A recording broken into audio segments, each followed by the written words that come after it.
3 avantages de vivre aux États-Unis.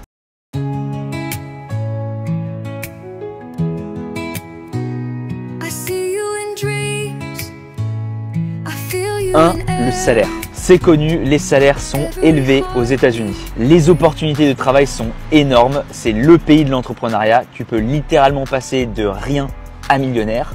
L'inverse est malheureusement possible aussi. Mais si tu es un bosseur, tu as de grandes chances de réussir.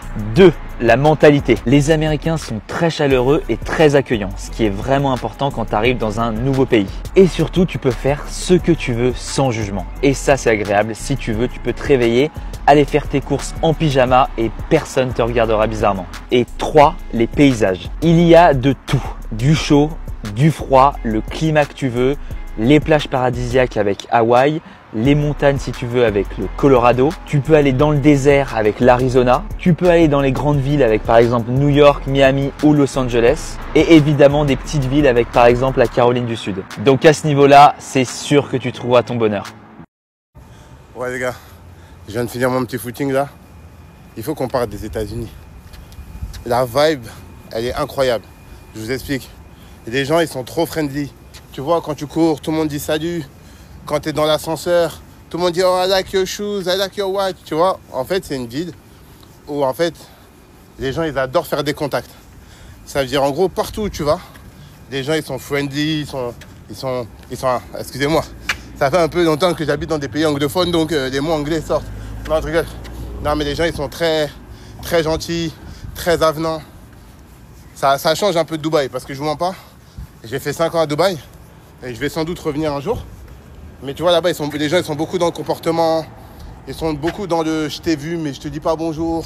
T'as capté? Ici, franchement, ça fait du bien. Puis voilà.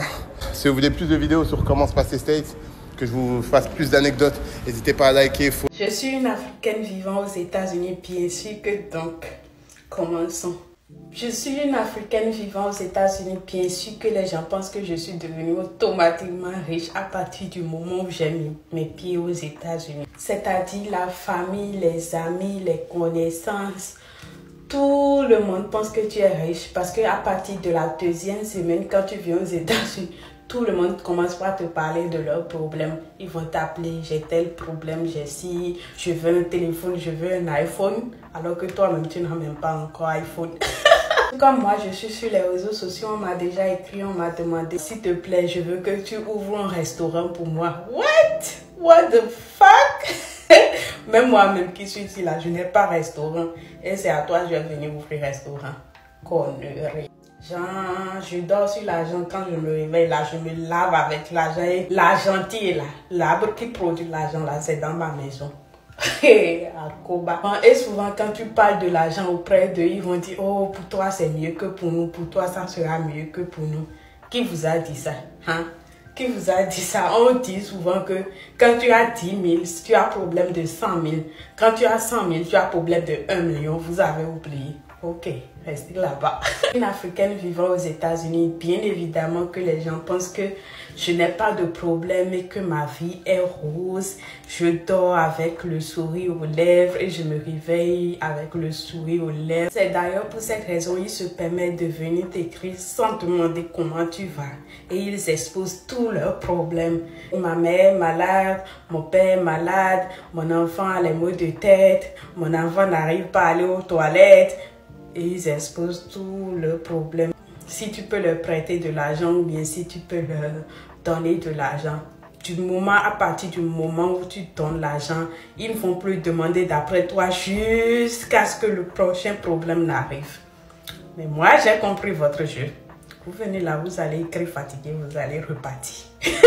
Une Africaine vivant aux États-Unis, bien sûr que quand les Américains te voient, ils pensent automatiquement que tu n'as pas les papiers et que tu n'as pas été à l'école. C'est pour ça que quand tu leur dis que tu as tel diplôme, ils sont choqués. Ils sont choqués de choquer. Genre, ils sont dans le choc, quoi. Après, ce n'est pas tous les Américains qui réfléchissent comme ça. Il ne faudrait pas que je généralise et tout, mais la plupart, c'est comme ça.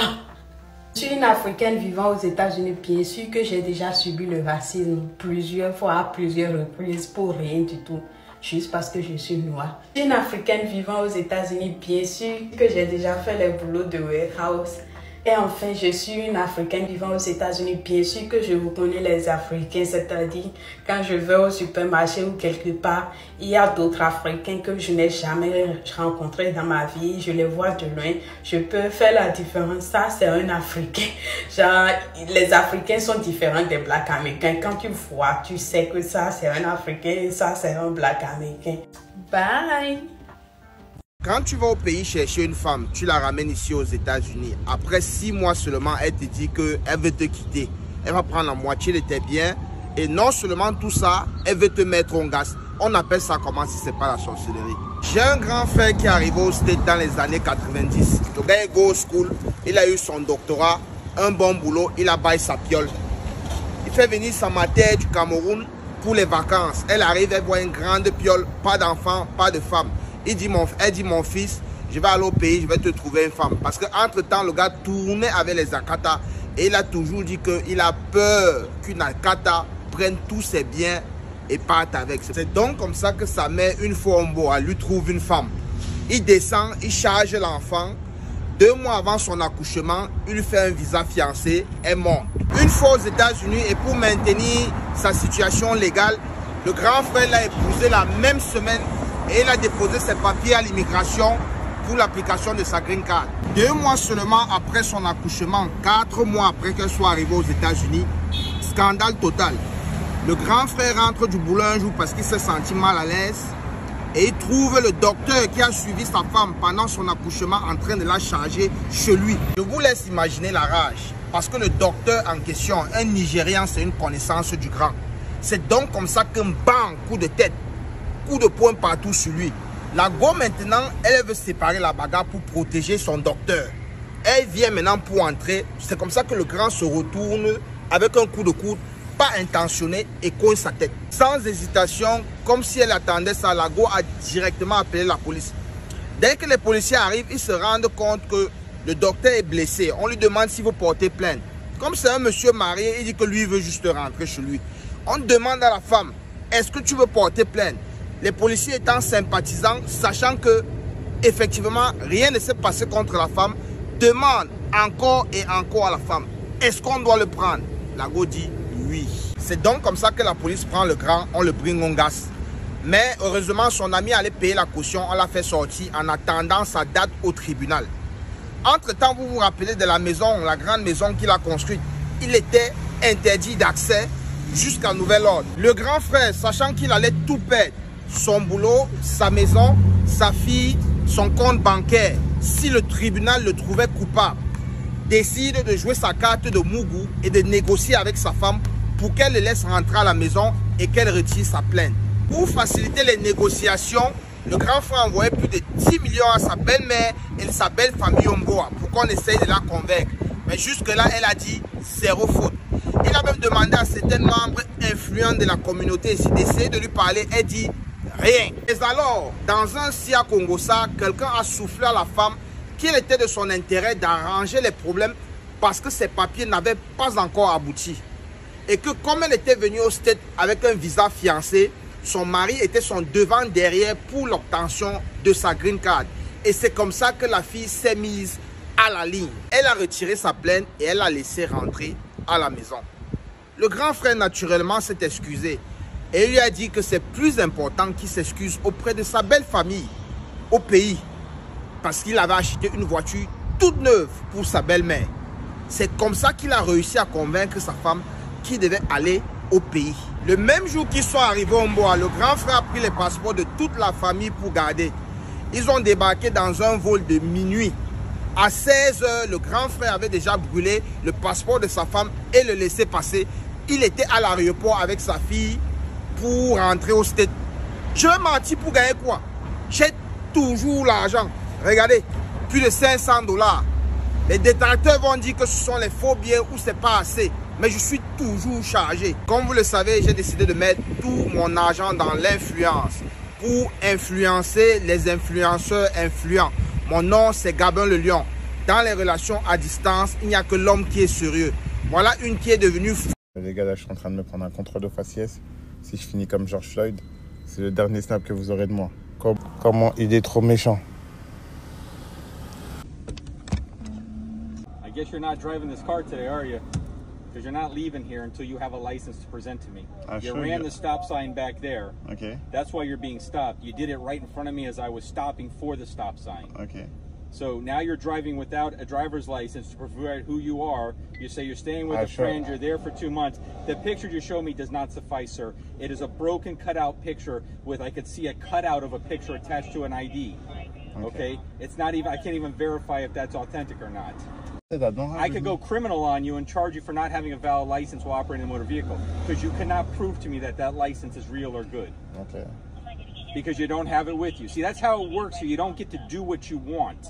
You ran the stop sign, and now you're not producing the required documentation. I don't understand why you're acting like, why are you because talking to me like it's that? unacceptable to do what you did. I'm sorry, okay? You don't need to be mad at it, it's okay. I'm not mad at you, I'm mad at the situation. Okay. Allez, les gars, ils ont ramené une deuxième voiture. Et le mec, il se comporte avec moi comme si je vendais du shit. Mais tu sais, ça se voit qu'il a vraiment la rage que j'ai une Lambo. Parce qu'il me dit, hey, c'est pas parce que t'as une Lambo que t'es au-dessus des lois. Comment t'as pas ton permis? En plus, t'as brûlé un stop. J'ai dit, ouais, j'ai pas fait exprès, ça y est, calme-toi. Tu me dis pas de me calmer. Waouh. Ouais, j'ai une troisième voiture qui arrive, ouais. C'est une dinguerie, frère. Regardez. Il y en a une là et une là. Ouais. Tout ça pour un mec qui brûle un stop. C'est une dinguerie. Les gars, c'est bon, ils m'ont laissé partir. Mais la vie de ma mère qui voulait vraiment en découdre avec moi. C'était vraiment un putain de raciste. Hein. Déjà, juste à son intonation, tu sentais qu'il attendait que je me rebelle pour m'en mettre une. Mais moi, vous connaissez, j'ai l'habitude. Je réponds bien poliment. Oui, pardon, monsieur, je suis vraiment désolé. Je sais pas ce qui m'a pris, hein, putain. Vous avez vu, les gars, ce type de contrôle, ça se passe pareil en France. Hein. Je suis en tort, j'ai brûlé un stop. Mais la manière dont il overreact, en mode il surréagit parce que c'est moi, parce que je suis un Lambo, parce que je suis un Renoir, la vie de ma mère, il m'aurait pas parlé comme ça si j'étais blanc. Et quand, en tant que noir, on va dire ça en France, ils vont dire « Ouais, vous vous victimisez, il n'y a pas de raciste en France. Il n'y a pas de racisme aux États-Unis, c'est toi, fallait pas brûler le stop. » Oui, j'aurais pas dû brûler le stop. Mais pourquoi ils parlent comme ça?